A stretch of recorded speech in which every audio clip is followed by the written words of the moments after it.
Dear viewers, good morning Kenyans. I hope you are doing well. I'm also doing fine. This morning I want to first allow me to register my sympathy to you Kenyans with the happenings in our country. This morning I want to address Kenyans and let Kenyans know this character called Morara KEBASO. Who is Morara KEBASO? Morara KEBASO joined the Kenyatta University in 2014. I was in third year. And it is true he joined the School of Law to become a lawyer, but he never graduated. Morara did not graduate, and I want him to come out and rebut this statement that he never graduated from KU. If that's the case, is he not a conman as well? If he has made Kenyans to believe that he is a lawyer when he is not, then what is conmanship? I know Kenyans will tell me that's the person we want, the way they did in 2022.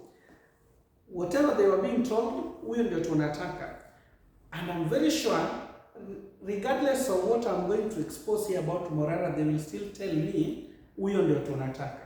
But if someone has already lied to you, conned you to believe that he is a lawyer when he is not, are those not red alerts? Second, Morara KEBASO told Kenyans that he was a student leader when he was in KU. Kenyans, I want to tell you, Morara was never even a class rep. He never became even a class rep. KU has 16 schools.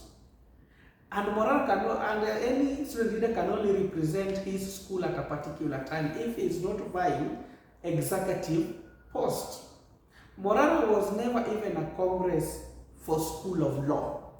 Morara was never an executive. Morara contested presidency twice and he failed.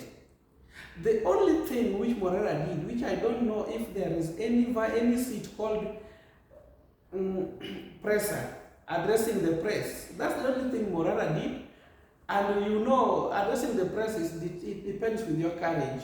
There are very many brilliant people who cannot address the press. So Morara took that opportunity to address the press during the 2017 demonstrations where KU was banned. And from there, because I had graduated, I don't know what he did and he was arrested, detained for 40 days, it's true, but he was detained for misbehaving, not that he was championing student rights. My concern is that Morara KEBASO has lied to Kenyans to the point that Kenyans are contributing money for him in the name of unmasking or exposing fake project. I believe over 80% of Kenyans already know what Morara is giving them. So there's nothing new. So, Morara KEBASO, if you are telling us that Kenyan president is a conman, what are you? Are you not a conman as well? If at this time you have already lied to Kenyans to the point they believe you are a lawyer when you are not, you've made Kenyans to believe you are a student leader when you are not, how can we trust you? Because what you are doing is campaign, you are not doing civic education. Morara KEBASO, why is it that every activity you do, people must contribute money? The current money contribution did not start yesterday, or did not start with the Gen Z money. Morara KEBASO, in campus, you remember, despite that the KU had a well-elaborate plan called Somesha Mwenzako, where money were contributed through student leadership, student organization, to top up for the vulnerable student, you insisted in running your own Somesha Mwenzako. You never published, you never gave the account of the money you collected.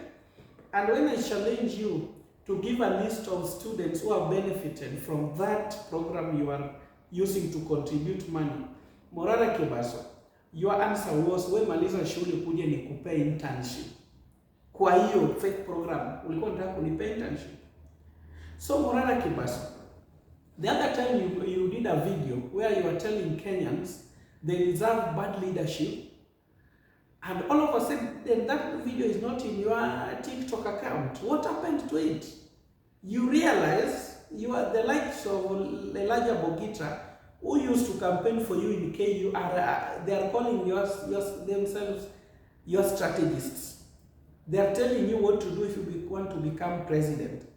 And that is why you pulled down that video, because it was going to tarnish your name after bashing Kenyans that they deserve good leadership. At that time, actually, you started that video by saying, no, I've decided sitaki kitu yoyote na I want to, nataka kuwadunga real. And that reality, ulikuwa nadunga wa Kenya, ulikuwa naambia they deserve good leadership, bad leadership. What happened that you pulled that video down? Are you campaigning or doing civic education? So Morara KEBASO, from there, after failing in KU leadership, you came to Kahawa Wendani. After the death of the former MCA Sairo Odhiambo, who died in India, I think some Kenyans remember the MCA. You contested again in Kahawa Wendani to become an MCA, which you failed. The only thing you used to tell people what you have achieved, your age, the same thing you are currently doing, telling Kenyans you are 28 and you have achieved a lot. Prado, Sijui, furniture business, are those the kind of things which are going to make Kenya to elect you as the president? Because from where I sit, the Morara I know, you are campaigning for presidency.